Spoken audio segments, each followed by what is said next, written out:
ሆሳዕና በአርያም በጌታ ስም የሚመጣ የተባረከ ነው። በወርኃ ዐቢይ ጾም በዕለተ ሆሳዕና የሆሳዕና ከተማ ከመንበሩ ስር በሚመነጨው የዕጣን መዓዛ ትታወዳለች።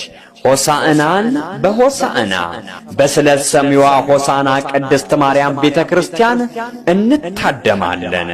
ሕፃናት በተመስጦ ሆሳዕና ሆሳዕና ሆሳዕና በአርያም በጌታ ስም የሚመጣ የተባረከ ነው እያሉ አምላክን ሲያመሰግኑ ካህኑ አሃዱ ዲያቆኑ ተንሱ ሲል እግዚኦ ተሳሃለነ እያለ ምእመኑ አምላኩን ሲማጸን የዘንባባው ዝንጣፊ ከቀኝ ወደ ግራ ከግራ ወደ ቀኝ ሲንሸዋሸው እኛም የሆሳዕና በዓልን በሆሳዕና ከተማ ለመታደም ጉዞ ለመጀመር መሰናዷችንን አገባደድን።